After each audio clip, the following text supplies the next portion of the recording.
કેમ છો બધા? મજામાં? કાલે મેં તમને જે હોમવર્ક કરવા માટે આપ્યું હતું, અપેક્ષા રાખું છું કે તમે કરી નાખ્યું હશે, કારણ કે કરવું બહુ જ જરૂરી છે. જો તમે એ સ્ટેપ બાય સ્ટેપ કરતા જશો તો જ તમને આગળનું સમજાતું જશે, નહીંતર બધું ભેગું થઈ જશે તો તમને ક્યાંય ખ્યાલ નહીં આવે. અને એટલા માટે જરૂરી છે કે તમને જેટલું કહેવામાં આવે એ બધું તમારે વ્યવસ્થિત રીતે તૈયારી કરી નાખવાની છે.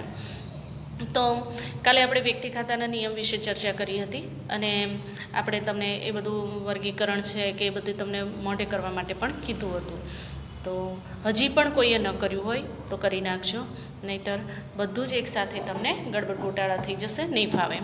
તો હવે બીજો નિયમ લઈએ છીએ આપણે, માલ મિલકત ખાતાનો નિયમ. તો માલ મિલકત ખાતાના નિયમ પ્રમાણે આવે તે ઉધાર અને જાય તે જમા, એટલે કે debit what comes in and credit what goes out. તો જો માલ કે મિલકત ધંધામાં આવે તો તે મિલકત ખાતે ઉધાર કરવાનું, આવે તે ઉધાર. અને માલ મિલકત ખાતાનો નિયમ છે એટલે માલ અથવા મિલકત, માલ આવે તો પણ ઉધાર થાય અને મિલકત આવે તો પણ ઉધાર થાય. અને એનાથી ઉલટું દરેક નિયમમાં ઉધાર અને જમા એ બંને એકબીજાની અપોઝિટ વસ્તુ છે. એટલે એક ઉધાર હોય તો આવે એ ઉધાર છે, તો હવે જાય તો જમા. તો સ્વાભાવિક છે કે તમને આવે તે ઉધાર એટલી ખબર પડતી હોય તો કોઈ પણ માલ ધંધામાંથી જાય તો એ જમા થાય, મિલકત ધંધામાંથી જાય તો એ પણ જમા થાય.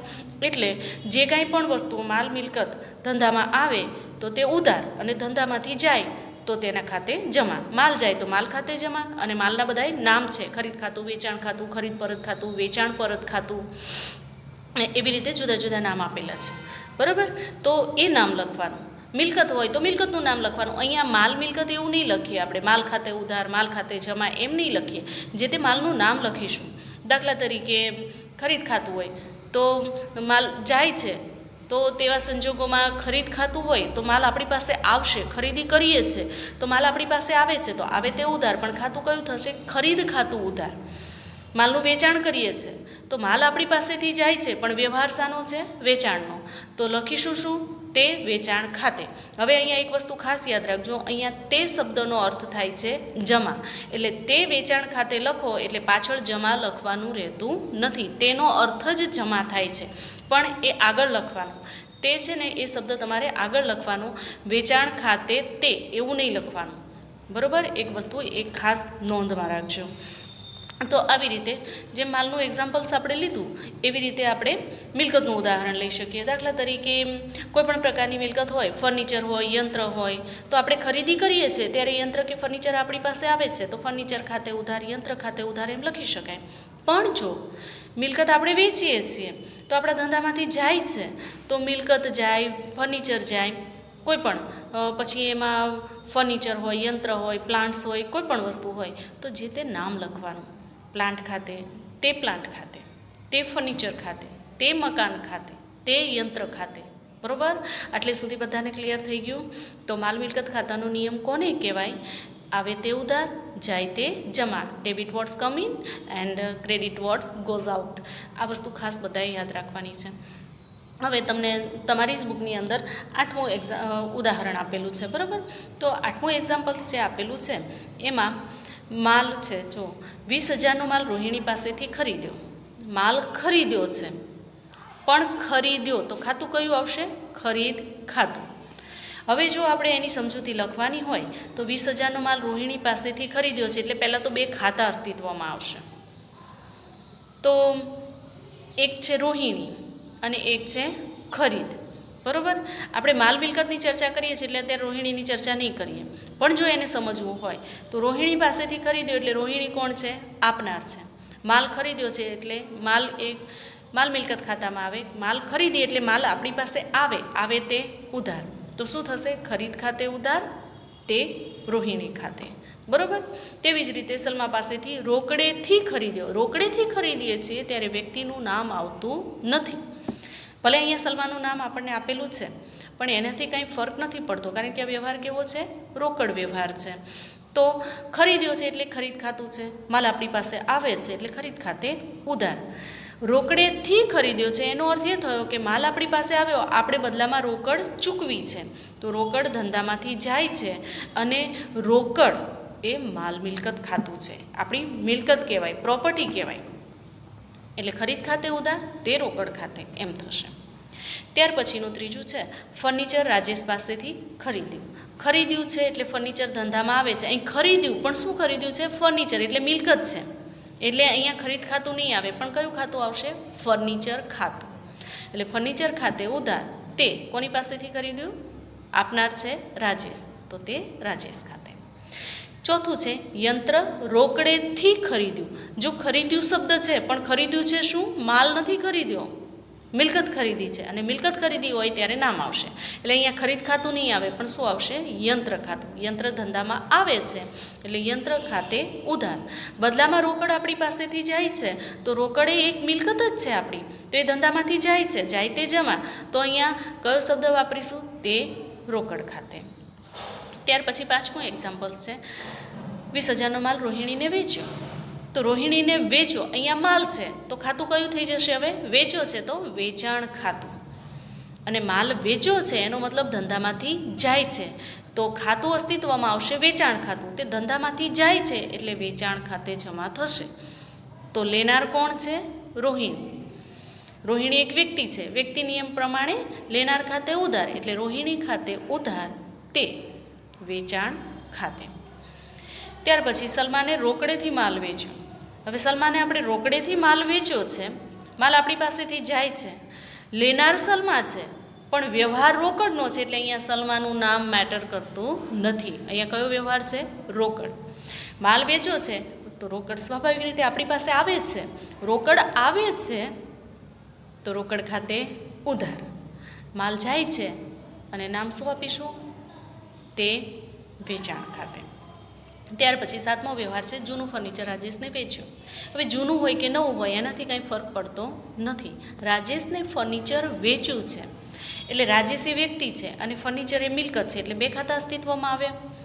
તો જે ફર્નિચર આપણે વેચ્યું છે એમાં લાભ લેનાર કોણ છે? રાજેશ છે. તો લેનાર રાજેશ છે તો રાજેશ ખાતે ઉધાર થઈ જશે.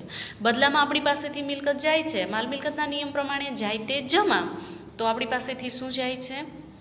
ફર્નિચર, તો તે ફર્નિચર ખાતે. ત્યાર પછી આઠમો વ્યવહાર છે 20,000નું યંત્ર રોકડેથી વેચ્યું.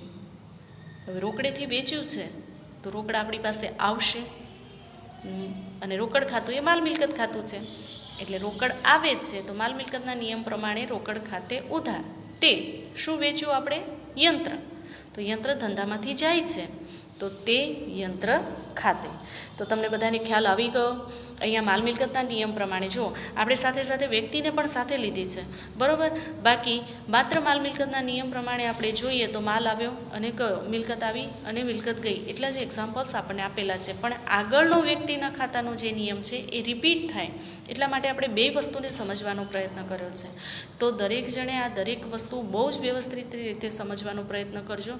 બહુ જ સહેલું છે, જરાય અઘરું નથી. પણ જ્યાં સુધી તમે પ્રેક્ટિસ નહીં કરો, એને યાદ રાખવાનો પ્રયત્ન નહીં કરો, મોઢે નહીં કરો, ત્યાં સુધી તમને ટપ્પો પણ નહીં પડે તમારી ભાષામાં, બરાબર.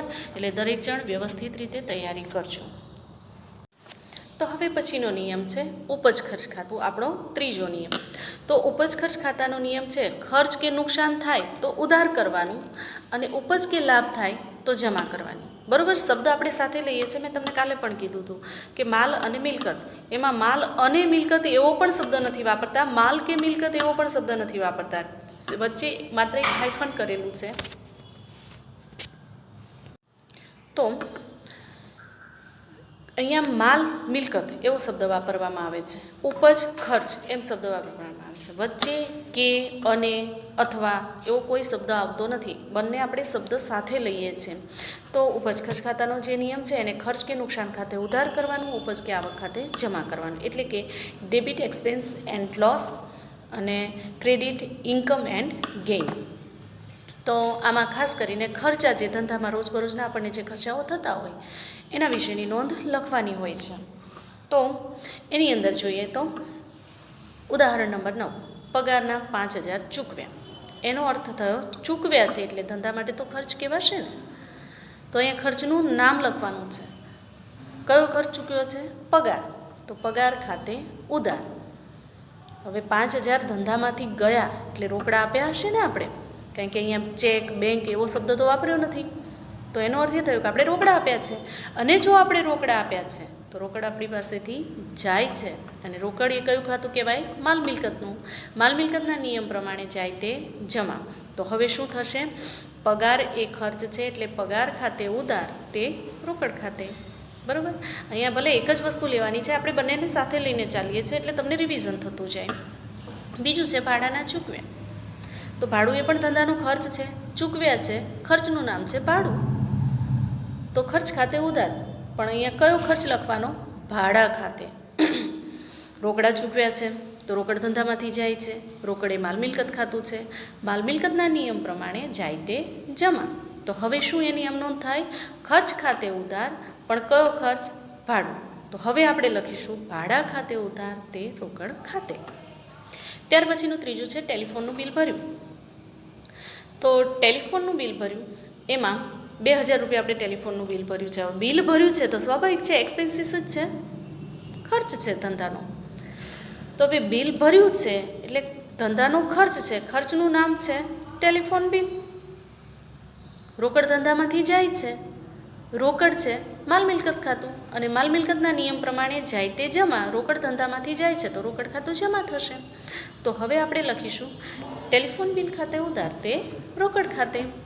ત્યાર પછીનું છે ઘાલખાદ થઈ. જો અહીંયા ઘાલખાદ શબ્દ આપણે આગળ એની ચર્ચા કરી ચૂક્યા છે. પહેલા ચેપ્ટરમાં આપણે પારિભાષિક શબ્દોની અંદર એની ચર્ચા કરી છે. ઘાલખાદ એટલે સંગમન લેનું, જેને પર આપણને ડાઉટ છે રૂપિયા મળશે કે કેમ, અને એના માટે આપણે એક જોગવાઈ કરીએ છીએ. તો ઘાલખાદ એ ધંધાનો ખર્ચ છે. જ્યારે અમુક વ્યક્તિઓ આપણે લેવાના થતા રૂપિયામાંથી આપણને નાણાં નથી ચૂકવતા ત્યારે એ ખર્ચ ધંધાએ ભોગવવો પડે છે, અને એકમને એ ખર્ચ ઉઠાવવો પડે છે. માટે ઘાલખાદ એ ખર્ચ છે. તો ખર્ચ ખાતે ઉધાર થશે, પણ ખર્ચનું નામ શું હશે? ઘાલખાદ. તો ઘાલખાદ ખાતે ઉધાર. અને તે હવે જે વ્યક્તિ આપણને રૂપિયા નથી ચૂકવવાનો ને એને યાદ તો આપણે બરાબર રાખવાનું છે, એટલે અહીંયા વ્યક્તિ ખાતું આવશે. દેવાદાર, કોઈ પણ દેવાદારનું નામ ત્યાં આવશે. ત્યાર પછી હવે ઉપજના ઉદાહરણો છે. દલાલીના મળ્યા એટલે આપણી પાસે આવ્યા, બરાબર? આવે તે ઉધાર, મતલબ રોકડા આપણી પાસે આવે એટલે રોકડ ખાતું ઉધાર થશે. સાના આવ્યા છે? ઉપજ કઈ છે? દલાલી. તો હવે થશે રોકડ ખાતે ઉધાર તે દલાલી ખાતે. બીજું છે ડિવિડન્ડ મળ્યું. ડિવિડન્ડ કોઈ દિવસ ઉધાર હોય જ નહીં, ડિવિડન્ડ હંમેશા જમા હોય. આ લખી રાખજો. તો ડિવિડન્ડ મળ્યું એટલે ડિવિડન્ડ આપણી પાસે આવ્યું. ડિવિડન્ડ હંમેશા બેંકમાં જમા થાય. અહીંયા બેંક શબ્દ ન વાપર્યો હોય તો પણ આપણે બેંક ખાતે ઉધાર કરવાનું, બરાબર? તે ઉપજ કઈ છે? ડિવિડન્ડ. ત્યાર પછી છે કમિશન મળ્યું એટલે ધંધાની ઉપજ છે, આવક તરીકે આપણે નોંધીએ છીએ. રોકડા મળ્યા છે એટલે રોકડ આપણી પાસે આવે છે. રોકડ માલ મિલકત ખાતું છે, માલ મિલકતના નિયમ પ્રમાણે આવે તે ઉધાર, અને એટલા માટે રોકડ ખાતે ઉધાર તે કમિશન ખાતે. એવી જ રીતે વ્યાજ મળ્યું તો સેમ એ જ વસ્તુ રહેશે. વ્યાજ રોકડમાં મળ્યું છે આપણને, તો રોકડ ખાતે ઉધાર તે વ્યાજ ખાતે. વ્યાજમાં પણ કયા પ્રકારનું વ્યાજ છે, બરાબર? વ્યાજમાં ક્યારેક બેંક શબ્દનો ઉલ્લેખ હોય છે, ચેકથી મળ્યું હોય તો ત્યાં સુધી આપણે રોકડ શબ્દનો ઉપયોગ કરીશું. તો આવી રીતે ઉપજ ખર્ચના ખાતાઓ જે છે એનો તમને ખ્યાલ આવી ગયો હશે. હવે ઉધાર જમાના જે નિયમો છે આપણે એની સાથે સાથે જ ચર્ચા કરતા ગયા છીએ, પણ છતાં પણ આ ઉધાર જમાનાના જે નિયમો છે એને ફરી એક વખત આપણે રિપીટ કરી લઈએ. તો ઉધાર જમાના નિયમોમાં એક તો ખાતાના પ્રકારો બે, વ્યક્તિ ખાતા અને બિન વ્યક્તિ ખાતા. વ્યક્તિ ખાતામાં એક વ્યક્તિ ખાતું એક જ આવે, બિન વ્યક્તિ ખાતામાં માલ મિલકતનું ખાતું અને ઉપજ ખર્ચનું ખાતું.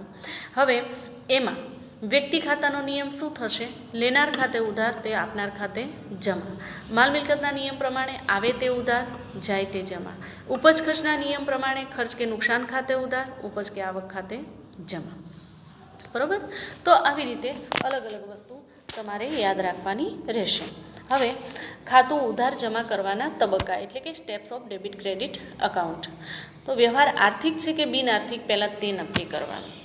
એટલે ધંધાના ચોપડામાં ફક્ત આર્થિક જ વ્યવહારોની નોંધ કરવામાં આવે છે.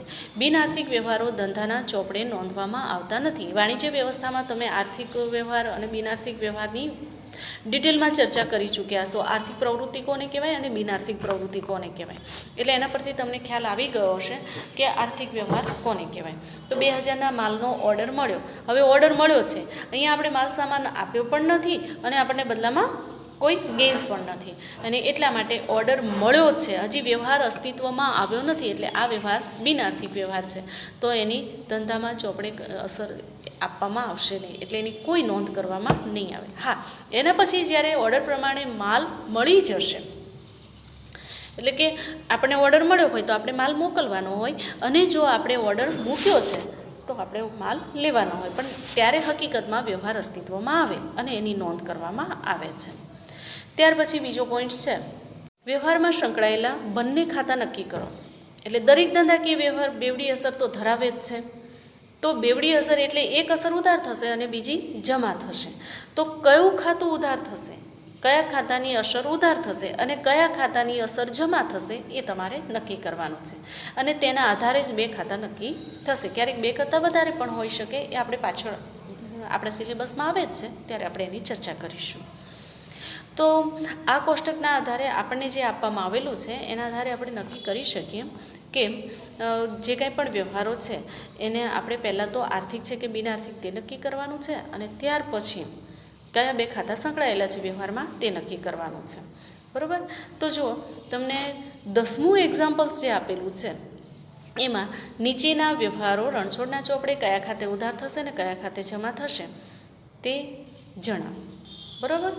તો રણછોડે 50,000 મૂડીથી ધંધો શરૂ કર્યો. તો અહીંયા તમને નીચે જે કોષ્ટક આપેલું છે વ્યવસ્થિત રીતે તમારે પહેલાં એનું ફોર્મેટ જોઈ લેવાનું. જો પહેલો છે ક્રમ, બીજો છે વ્યવહાર, એટલે આખો વ્યવહાર લખેલો છે, ત્રીજી છે ઉધાર અસર અને ચોથું છે જમા અસર. પણ ઉધાર અસરમાં 3 ખાતા આવશે, વ્યક્તિ, માલ મિલકત અને ઉપજ ખર્ચ. એવી જ રીતે જમા અસરમાં પણ વ્યક્તિ, માલ મિલકત અને ઉપજ ખર્ચ. હવે તમારે નક્કી કરવાનું છે કે 50,000ની મૂડીથી ધંધો શરૂ કર્યો. બરાબર. એટલે રોકડા ધંધામાં આવે છે. હવે આ નિયમ કયો થયો? માલ મિલકત ખાતાનો. તો માલ મિલકત ખાતામાં રોકડ ખાતે ઉધાર એમ લખવાનું, જો અહીંયા લખેલું છે. ત્યાર પછી બીજું, ધંધામાં લાવીએ છીએ મૂડી છે, મૂડી ખાતું હંમેશા જમા હોય, અને તે વ્યક્તિ ધંધામાં લાવે છે એટલે વ્યક્તિ ખાતામાં હોય, તો વ્યક્તિના ખાતે તે મૂડી ખાતે. બરાબર. બીજો વ્યવહાર છે રોકડેથી માલ ખરીદ્યો. હવે માલ રોકડેથી ખરીદ્યો છે, તો એ ત્રીજો વ્યવહાર છે. બીજો છે બેંક ઓફ બરોડામાં ભર્યા. તો બેંક ઓફ બરોડામાં ભર્યા છે તો આપણી પાસેથી રૂપિયા જાય છે, બેંક ઓફ બરોડા લેનાર છે. હવે બેંક ઓફ બરોડા એ વ્યક્તિ ખાતું છે, તો વ્યક્તિ ખાતે ઉધાર, એટલે બેંક ઓફ બરોડા ખાતે ઉધાર થશે, વ્યક્તિ ખાતાના ખાનામાં લખાશે. જ્યારે રોકડ ખાતે જમા, રોકડ આપણી પાસેથી જાય છે, માલ મિલકત ખાતું છે, એટલે માલ મિલકત ખાતાના ખાનામાં રોકડ ખાતે જમા એમ લખાશે. ત્રીજો વ્યવહાર છે માલ રોકડેથી ખરીદ્યો. માલ ખરીદ્યો છે એટલે માલ આપણી પાસે આવે છે અને તે માલ મિલકત ખાતામાં નોંધાશે, એટલે માલ મિલકત ખાતામાં ઉધાર બાજુ ખરીદ ખાતે લખીશું, અને રોકડેથી ખરીદ્યો છે એટલે માલ મિલકત ખાતાની જમા બાજુ તે રોકડ ખાતે. ત્યાર પછી 6,000નો માલ રાધાને વેચ્યો. હવે રાધાને વેચ્યો મતલબ ઉધાર વેચ્યો છે આપણે. બરાબર. એ રોકડ શબ્દનો ઉલ્લેખ કરેલ નથી. માલ રોકડ છે, વ્યવહાર રોકડ છે કે ઉધાર છે એ તમારે નક્કી કરવા માટે એના નિયમો છે, એની ચર્ચા આપણે આગળના લેક્ચરમાં કરી ચૂક્યા છીએ. તો તેના આધારે નક્કી થશે. તો રાધા લેનાર છે, રાધા વ્યક્તિ ખાતું છે, એટલે ઉધાર બાજુ વ્યક્તિ ખાતાનું જે ખાનું છે ત્યાં રાધા ખાતે ઉધાર આવશે. હવે માલ વેચ્યો છે એટલે વેચાણ છે, અને માલ મિલકત ખાતું છે એટલે માલ મિલકત ખાતામાં જમા સાઈડે બરાબર તમારે લખવાનું રહેશે, તે વેચાણ ખાતે. આવી રીતે રોકડેથી માલ ખરીદ્યો અને રોકડેથી માલ વેચ્યો, તો હવે અહીંયા વ્યક્તિનું નામ નહીં આવે, ઉધાર બાજુ માલ મિલકત ખાતામાં રોકડ શબ્દ આવશે. બરાબર. અને વેચાણ છે તો માલ મિલકતના જમા બાજુ આવશે, ખરીદ છે તો માલ મિલકતની ઉધાર બાજુ આવશે. આવી રીતે ફર્નિચર ખરીદ્યું તો એ મિલકત છે, છતાં પણ રોકડેથી ખરીદ્યું છે એટલે માલ મિલકત ખાતાની ઉધાર બાજુ રોકડ ખાતે આવશે, અને ફર્નિચર એ મિલકત છે એટલે માલ મિલકત ખાતાની જમા બાજુ પાછું તે જ રીતે લખાશે. પરચુરણ ખર્ચ થયો તે ધંધાનો ખર્ચ છે. જો વ્યક્તિ ખાતાના પતી ગયા, માલ મિલકતના પત્યા, હવે ઉપજ ખર્ચના લઈએ છે. તો પરચુરણ ખર્ચ થયો ધંધાનો ખર્ચ છે, તો ઉપજ ખર્ચ ખાતાની ઉધાર બાજુ આવશે. બરાબર. અને રોકડ જાય છે એટલે માલ મિલકત ખાતાની જમા બાજુ તે રોકડ. ત્યાર પછી ડિવિડન્ડ મળ્યું. તો ડિવિડન્ડ મળ્યું છે, બેંક આપણને આપે. બરાબર. એટલે ડિવિડન્ડ એ ધંધાની મિલકત કહેવાય. એટલે બેંક ખાતે ઉધાર કરવાનું માલ મિલકતના ખાતામાં, અને ઉપજ કે લાભ તેના નામ ખાતે એટલે કે ઉપજ ખર્ચના ખાતામાં જમા બાજુ ડિવિડન્ડ ખાતે લખવાનું. ત્યાર પછી મજૂરી ચૂકવી, તો મજૂરી એ ધંધાનો ખર્ચ છે એટલે ઉપજ ખર્ચ ખાતાના ખાનામાં મજૂરી ખાતે, અને રોકડ આપણી પાસેથી જાય છે, રોકડ માલ મિલકત ખાતું છે તો માલ મિલકતના ખાતામાં રોકડ ખાતે જમા બાજુ. રમેશ બ્રધર્સ પાસેથી ખરીદ્યું, હવે રમેશ બ્રધર્સ પાસેથી યંત્ર ખરીદ્યું છે એટલે યંત્ર ધંધામાં આવે છે એટલે માલ મિલકત ખાતાની ઉધાર બાજુ યંત્ર ખાતે, પણ અહીંયા રોકડેથી નથી ખરીદ્યું, રમેશ બ્રધર્સ પાસેથી ખરીદ્યું છે, એ એક વ્યક્તિ છે, એકમ છે, કૃત્રિમ વ્યક્તિ, તો તે વ્યક્તિ ખાતામાં જમા બાજુ રમેશ બ્રધર્સ ખાતે. બરાબર, તો આવી રીતે તમારે વ્યવહારો લખવાના રહેશે. તો આજના આ લેક્ચરમાં આપણે દાખલા નંબર 4, બરાબર, સ્વાધ્યાયનો દાખલા નંબર 4 અને સ્વાધ્યાયનો દાખલા નંબર 5 2 વખત તમારે તમારી નોટબુકમાં લખવાનો છે અને મને વોટ્સઅપ કરવાનો છે. બરાબર, બાકીની ચર્ચા આપણે આગળના લેક્ચરમાં કરીશું.